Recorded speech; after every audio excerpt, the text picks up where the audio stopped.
지금은 금융위기 정도 수준 정도의 하락은 현재 지금 나타나고 있는 모습을 보이고 있고 다만 IMF에 비해서는 아직까지 하락이 덜 됐다 보고 있거든요. 지금 이제 그 기간으로 본다면 IMF 때 3년, 금융위기 4년, 최대한으로 본다 하더라도 이 3년과 4년 이 사이는 넘지 않을 거다. 만약에 내년 상반기에 하락의 속도가 더 빨라져 라고 한다면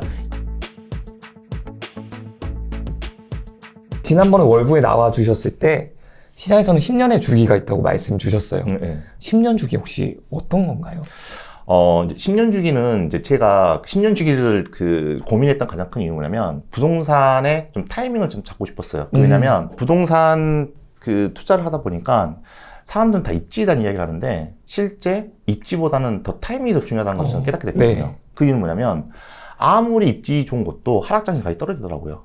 그리고 상승장에서 상승폭이 컸던 지역은 하락장에서 하락폭도 훨씬 더 크다는 걸 알게 됐습니다. 네. 근데 아무리 입지가 좋지 않는 지역 같은 경우에도 그 지역이 상승하면 단 얼마라도 상승한 것을 제가 봐왔거든요. 그러면 결과적으로 저는 부동산을 통해서 자산의 상승에 대한 기대 가능성을 갖고 하는 거기 때문에 저는 입지가 좋은 것보다는 타이밍을 통해서 언제 가장 저점이고 네. 언제 가장 고점이고 그걸 알아보기 위해서 고민했던 거였고 근데 이론적으로 보니까 10년 주기설이라고 있더라고요, 이게. 오, 네. 예. 10년에 한 번씩 그쵸? 위기가 오기도 하고. 맞아요. 네. 그래서 좀 더 정확하게 말씀드리면 우리가 부동산이 상승과 하락을 하잖아요. 네. 상승과 하락하는 한 사이클이 10년 주기로 나타난다라는 건데 이건 이론적인 거지만 네. 실제 실무적으로 이제 어떤 시장과 좀 비교를 한번 해보면 10년 주기설에 해당되는 지역이 있고요. 그러니까 10년 동안 상승과 하락이 나타나는 지역이 있고 그리고 8년 주기가 있고 12년 주기도 있고 있습니다. 네. 근데 주기 다 다르네요. 달라요. 다른데 이제 10년을 가장 기본으로 평균적으로 놓고 봤을 때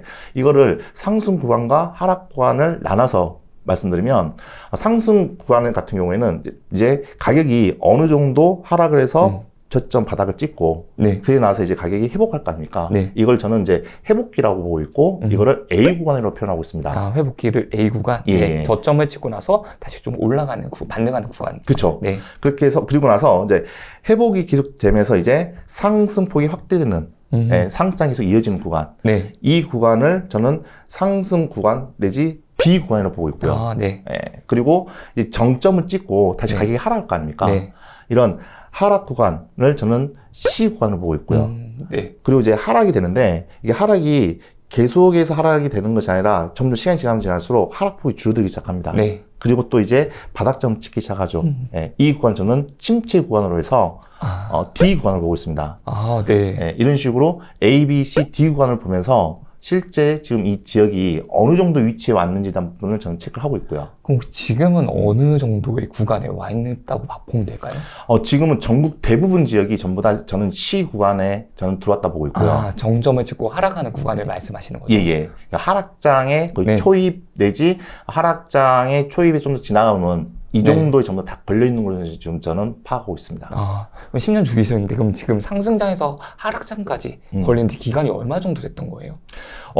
그거는 지역마다 좀 차이가 있는데 네. 서울만 놓고 본다고 한다면 네.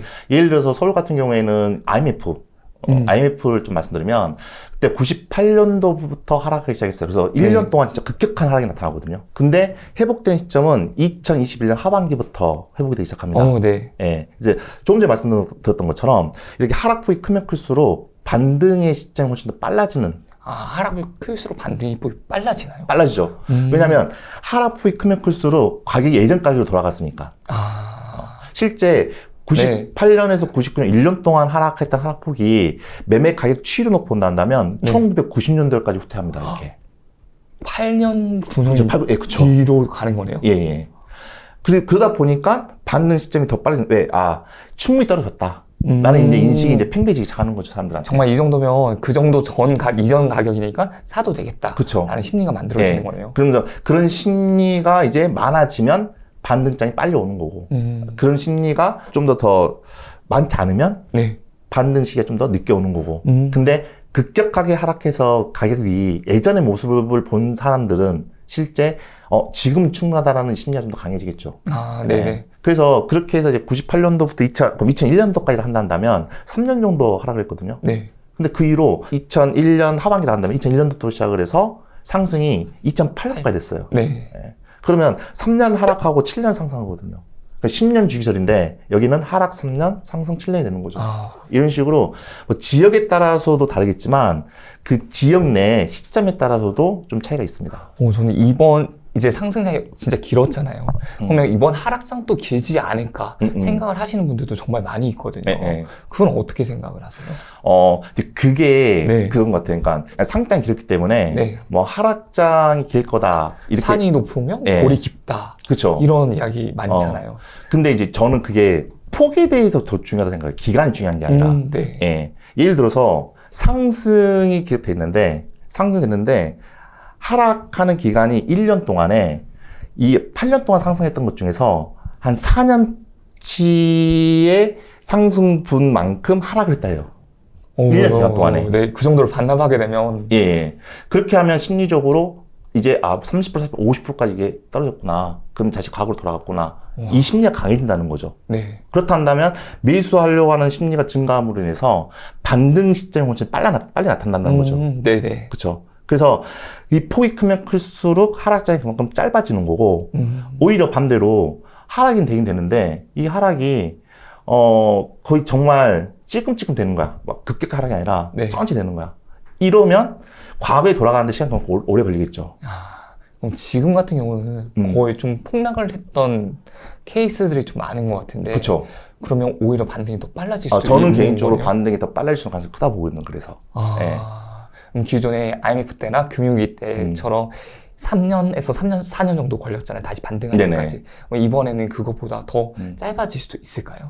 지금 현재 하락의 초입 단계이기 때문에 네. 그 명확하게 언제까지라고 이렇게 정확하게 말씀드리기 어렵겠지만 이제 과거에 금융위기 때 4년 그리고 IMF 때 3년 정도 네. 하락을 놓고 보고 그리고 그때 기간 대비 하락폭으로 본다 한다면 지금은 금융위기 정도 수준 정도의 하락은 현재 지금 나타나고 있는 모습을 보이고 있고 다만 IMF에 비해서는 아직까지 하락이 덜 됐다 보고 있거든요. 네. 예. 그렇다고 한다면 IMF에서 지금 IMF 때도 98년도에서 99년 1년 동안 급격한 하락이 있었고 그 뒤부터는 이제 하락폭이 줄어들고 회복에 대한 모습이 보였던 것처럼 네. 사실 지금 이제 그 기간으로 본다면 IMF 때 3년 그리고 금융위기 4년 그러면 최대한으로 놓고 본다 하더라도 이 3년과 4년 이 사이는 넘지 않을 거다. 네. 저는 그렇게 지금 현재 기대를 하고 있는 거죠. 그럼 22년부터 조금 시장이 안 좋아지기 시작했으니까 네네. 2022년, 2023년, 2024년, 2025년 정도가 되면 그래도 시장은 좀 변화할 수 있을 수 있겠다.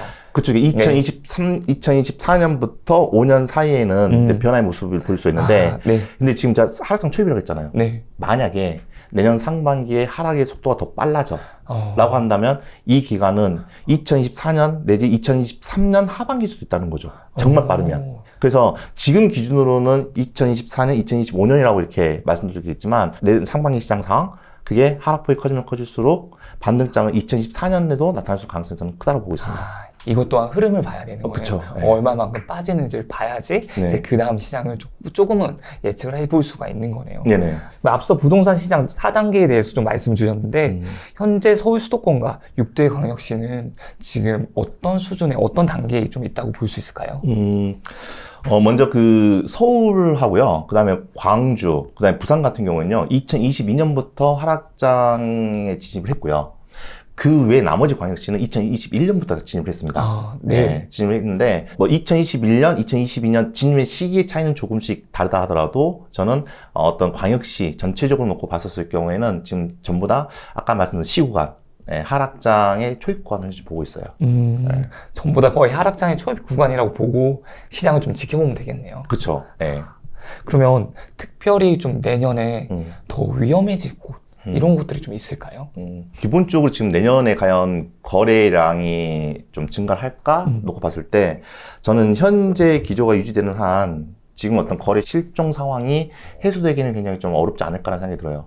어렵지 않을까 생각이 드는데 그러면 수요의 움직임이 크지 않았을 때, 네. 그 거래량의 어떤 반등폭이 크지 않았을 때, 우리가 생각해 봐야 할 문제가 이제 공급에 대한 부분을 봐야 되는 거잖아요. 그렇죠. 네. 네, 공급은 크게 신규 공급이 있고, 그 다음에 이제 재고에 대한 그 공급 물량이 있어요. 그래서 재고 공급 물량은 소유자가 매물을 많이 내놓으면 그 지역에 이제 물량이 많이 쌓이면서 그쵸. 예, 공급이 되는 거고, 신규 공급은 이제 우리가 이제 분양을 통해서 신축, 어떤 입주를 통해서 나오는 게 신축 물량인데, 그래서 먼저 신축 물량 같은 경우에는 이제 입주가 앞으로 2023년, 2024년, 2년 내에 입주 물량이 많은 지역들 같은 경우에는 더 네. 하락할 수 있는 가능성이 크다고 보고 있어요. 그 이유는 지금 대부분 지역들의 거래량이 거의 다 씨가 말라고 있는 상황이거든요. 맞아요. 그러면 이게 고정값이라 했었을 때 실제 이건 고정값인데 공급 물량이 많아져, 신축이 많아져 라고 했었을 경우에는 가격이 하락이 더 클 수 있는 가능성이 크다고 보고 있는 거죠. 거래가 아예 되질 않는 상황이니까. 그쵸. 걔 미분양이 났을 수도 있겠네요. 미분양이 나는 어떤 지역들이 앞으로 더 증가할 수 있는 가능성이 크게 크다고 보고 있고요. 네. 그리고 이제 재고 물량을 놓고 본다고 한다면 전에 이제 상승장 때 외지인의 투자 비중이 높았던 지역들, 그런 사람들은 결과적으로 지금 이제 팔고 나오려고 한다 하더라도 네. 이분들이 이제 종부세에 대한 고민도 굉장히 있으시고요. 그리고 팔고 싶어도 팔리지 않는 상황에서 네. 이분들이 각종 부담해야 될 어떤 세금적인 부분도 있겠지만 특히 요즘에 또 역전세 대한 얘기하고 있잖아요. 네. 맞습니다. 그런 것들을 감당하기 어렵다 보니까 매도를 해야 되는 건데 중요한 거는 똑같이 거래가 되지 않아. 근데 어쨌든 그러면 내가 가지고 있는 보유 물건을 먼저 매도하기 위해서는 가장 낮은 가격으로 물건을 내놓을 수밖에 없는 금매로 내놓을 수밖에 없는 그쵸? 거죠. 근데 이제 급매가 급급매가 되고 초급급매가 되는 거고, 그렇게 해서 투자 수요가 많이 들어갔던 지역 같은 경우에는 사실 실거주 목적으로 들어가는 게 아니기 때문에 네. 이게 재고 시장에 나올 수 있는, 매물로 나올 수 있는 가능성이 굉장히 커지기 때문에 이런 지역들이 굉장히 좀 주의를 해야 되지 않을까라는 생각이 저는. 혹시 저희 지인 보면서 한번 그런 지역들을 한번 보여주실 수도 있을까요? 좀 물량들이 많이 공급되는 곳들. 한번 비교해서 한번 설명 한번 들어볼까요? 좋습니다. 자, 세종 지역은요. 네. 지금 보시는 것처럼 이게 세종 지역의 진짜 입주 물량이에요. 입주 물량인데 이제 과거에 굉장히 이렇게 입주 물량이 많았다가 단기적으로 현재 지금 흐름이 입주 물량이 점점 이제 감소한 모습을 보이고 있고, 네. 그리고 내년도는 지금 이제 입주 물량이 올해에 비해서도 더 감소한 모습을 보고 있습니다. 단기 좀 떨어지는 모습을 보고 있잖아요. 네. 근데 지금 여기 보시는 그 이 빨간색 선이 연별 수요량을 말하거든요. 네. 이거는 이 지역 내에서 현재 인구수 대비해서 이 정도 수치가 실제 거래가 될 수 있는 그 정도의 수치라고 해서 어떤 가상치입니다. 가상치인데, 근데 이 수치하고 비슷한 정도의 물량이 들어왔었을 때 적정 수준이라고 이야기하거든요. 네. 그러다 보니까 적어도 세종 지역 같은 경우에는 물량에 대한 리스크가 상대적으로 적다 이렇게 표현할 수가 있고요. 적당하다고 볼 수 있겠네요. 네. 반대로 이제 물량을 좀 많은 지역을 한번 좀 살펴보면요. 어딜까요? 대표적으로 지금 이제 저희가 이제 대구에 대한 이야기를 많이 하는데, 네. 대구 지역 같은 경우에는 지금 현재 보시면 최종과 전혀 지금 반대 흐름을 보이고 있죠.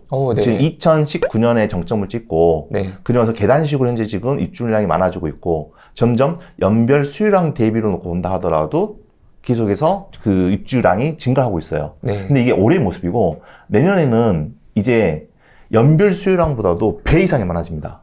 네네. 근데 중요한 건 지금 이제 하락장이라는 거예요. 하락장인데, 거래량도 같이 한번 볼까요? 보시면, 대구 지역도 지금 거래량이 지금 거의 초토화되고 있거든요. 거래가 안 되네요. 11월 기준으로 놓고 봤을 경우에 매매 거래량이 300건밖에 안 돼요, 지금.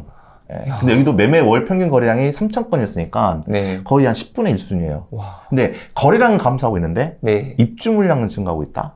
결과적으로 가격의 하락폭이 더 커질 수밖에 없는, 저는 이제 어떤 데이터와 경험을 통해서 말씀드린 거기 때문에 네. 그럴 수 있는 가능성이 크다라는 것들은 좀 염두를 하셔라. 그래서 대구 지역 같은 경우는 내가 예를 들어서 내 집 마련을 할 생각이 있다 하신 분들 같은 경우에는 지금 현재 상황에서는 좀 더 기다려보고, 그래서 어느 정도 지금 거래량에 대한 부분이 움직임이 나타나고 나중에 대구 지역의 미분양도 어느 정도 이렇게 수준되기 시작하다 보면 네. 그때 모니터링을 해야 되는 거지, 지금 대구 집값이 지금 떨어진 게 보이는데 지금 가장 저점이지 않을까? 라고 해서 내 집 마련을 하게 된다고 했을 경우에는 내년에 하락할 수 있는 가능성이 더 커진다는 거죠. 조금 더 힘들 수도 상황이 있다는 있겠네요. 거죠. 지금 정말 찐 고수시지만 예. 그 예전 하락장에서 좀 어려웠던 경험들도 있으실까요? 저도 이제 이런 데이터로 이렇게 접근을 했는데, 그전에는 지금처럼 이제 완벽하게 데이터로 접근한 것이 아니라, 네. 이게 발달되지도 않았고, 근데 그때는 이제 상승장에서 그래도 가장 바닥점일 때 잡자. 그래서 가격이 하락하고 반등할 때 잡자라고 생각했었어요. 네, 그때 이제 제가 관심 있던 게 서울 지역이었고, 서울 지역 중에서도 용산에 이제 관심이 가장 컸었는데, 우와. 그때 네. 2009년도거든요. 2009년도인데, 제가 정확하게 2009년도 5월에 용산에 집을 매수를 합니다. 네. 네, 매수하는데 2009년도부터 해서 2008년도 금융위기 오고 난 다음에 가격이 떨어졌는데 2009년도부터 서울 지역의 집값이 다시 반등하기 시작을 해요. 예, 반등하기 시작을 했고 그래서 우리가 금융위기 했는데 사실 이게 IMF 때처럼 충격이 크지 않구나. 우리나라가 이제 IMF에 한번 면역 주사를 맞았으니 경험을 해봤으니까. 이번에는 빨리 극복하는구나 라는 생각을 가졌던 거였고 그래서 가격도 반등된 상황이었고 그리고 두 번째는 41조 당군 이래 최대 사업이다. 국책 사업이고 이런 국제 업무 지구가 들어왔었을 때 앞으로의 서울의 지도는 강남에서 용산으로 바뀔 거다. 진짜 이런 이야기를 많이 했었거든요. 예. 용산이 중심이다. 그렇죠. 네. 근데 실제 생각하면 그 용산 중심으로 지하철 포함해서 교통이 굉장히 좋고 네. 그리고 실제 용산에 업무지구가 들어온다고 한다고 하면 그것도 국제업무지구가 들어온다 한다면 일자리가 그쪽으로 전부 다 집중되는 거잖아요. 그럼 거기에 따른 파급 효과가 굉장히 클 수 있겠다. 그리고 지금 이제 반등을 찍었다 해서 투자를 했죠. 투자를 했는데 2009년도 9월부터 꺾기 시작하더라고요. 그래서 이게 반등이 된 게 아니라 네. 뭔가 반등을 해보기 위해서 시도를 해봤는데 결국 그 힘이 약했던 거였죠. 그리고 나서 이제 가격이 떨어진 상황이 발생하는데 그러면 저는 이제 2001년도부터 네. 2008년도까지 가격이 상승했지 않습니까? 네. 그리고 2008년도부터 잠깐 가격을 했다가 네. 다시 2009년도에 반등할 때 네. 이때 매수를 했기 때문에 이 기간을 다 따져놓고 보면 가장 최고점에 매수한 상황이 돼버린 거 이제 그잖아요. 고점 매수가 돼버리네요. 가장 고점 매수로 된 거죠. 예. 근데 가격이 하락하기 시작을 했어. 그러면 가격이 하락하기 시작했어. 용산 국제무직을 포함해서 이런 호재가 있기 때문에 다시 반등할 수 있을 거야. 라는 기대감을 가졌는데, 네. 그때부터 2011년부터 삐끗삐끗하기 시작하다니, 네. 2013년도에 무산이 돼버렸죠.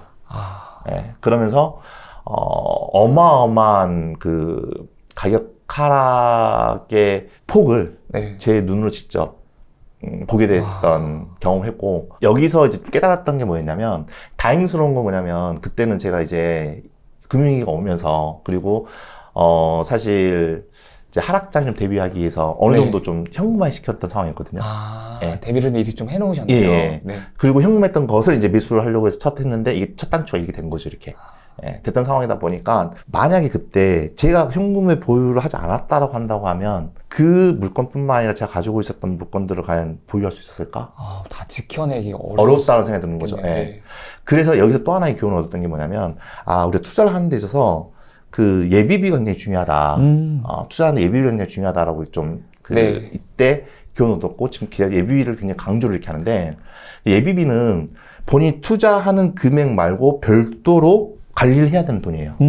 근데 이제 예비비는 보통 이제 어떤 식으로 해서 따로 보관하냐면 저 같은 경우에는 상장에서는 자기 자본 말고 타인 자본.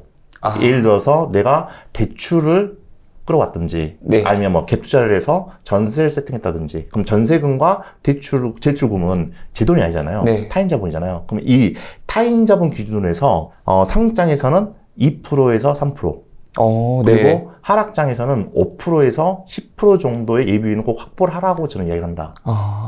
10%라고 한다면 자산의 10% 정도가 되는 건가요? 예를 들어서 네. 그 대출금과 네. 전세금의 합계가 네. 내가 대출을 한 2억 받았고 네. 전세금 3억이 있어. 네. 그러면 타인 자본이 5억 있잖아요. 네. 그러면 5억 기준으로 네. 2%로 한다면 1,000만 원이 되는 거고요. 네. 그다음에 이제 하락장에서 네. 5%로 한다면 2,500만 원이 되겠죠. 네. 근데 이게 지금 현재 시점과 한번 비교를 해서 좀 설명드린다면 네. 최근에 이제 그 기준금리 인상되면서 대출금리가 작년만 하더라도 2%대 했던 것들이 지금 6%대가 네, 올라갔잖아요. 맞습니다. 그럼 예를 들어서 똑같이 5억을 내가 기준으로 놓고 봤을 때 네. 어떤 사람이 5억을 이제 대출을 빌렸어요. 네. 그럼 이자가 2%대 빌린 거예요. 그럼 이 사람은 이제 1,000만 원만 연 1,000만 원의 이자를 부담해야 되는 상황이잖아요. 네. 근데 이 사람이 4,000만 원 정도 실수령을 받고 있는 근로자다. 그러면 이분 같은 경우에는 내가 1,000만 원은 내가 계산하고 매수했을 거 아닙니까? 그쵸. 나머지 3,000만 원 가지고 내가 생활이 가능하다는 생각을 갖고 매수했는데 그 사이에 이게 변동률이 되면서 6%까지 올라간 거예요, 예를 들어서. 3배가 올랐네요. 그쵸. 이게 3배가 올랐는데, 그렇다고 한다면 내가 연 1,000만 원을 내야 될 것을 3배 올랐기 때문에 이제 3,000만 원을 내야 되는 상황이에요. 네. 근데 내 실수령이 4,000만 원밖에 안 돼.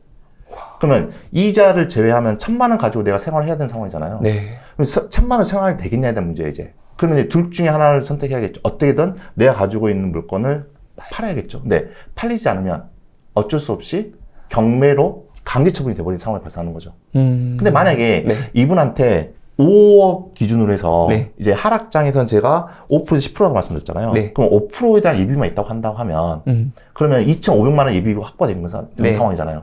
그러면 이자가 2,000만 원 정도 더 부담돼서 1,000만 원에서 3,000만 원으로 올랐다 하더라도 기존에 갖고 있는 2,000만 원이 다시 있기 때문에 소방수 역할을 하는 거죠, 이게. 막아낼 수가 있는 거예요. 그쵸. 소방수 할 수 있는 거, 이게 5%가 아니라 10%에 가까워지면 가까울수록 네. 내가 더 버틸 수 있고 지킬 수 있는 확률이 커지는 건데. 안정적이어지는 예. 건데. 네. 근데 방금 말씀드린 것처럼 하락폭이 크면 클수록 받는 시간이 더 짧아지는 거거든요. 이 구간만 지나가면 내가 이걸 지킬 수가 있는데 이게 예비비가 없기 때문에 뭐 보통 5억 대출 받았으면 뭐 한 10억, 한 10억짜리 물건 샀을 거 아닙니까? 네. 그 물건을 경매나 이런 식으로 날릴 수 있는 상황이 발생할 수 있다는 거죠. 그래서 예비비에 대한 부분은 좀 굉장히 좀 중요한 것 같아요. 그것과 좀 연결해서 말씀을 좀 드리자면 작년과 재작년에 이제 집 한 채는 있어야지 네. 하면서 집을 사신 분들이 많아요. 예.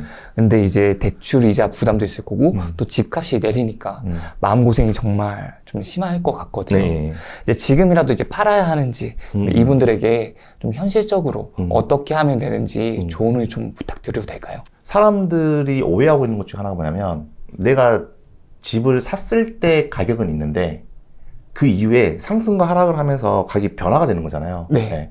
변화가 되는 부분은 사실 내가 이 집을 팔기 전까지는 내 자산 변동이 없는 거예요.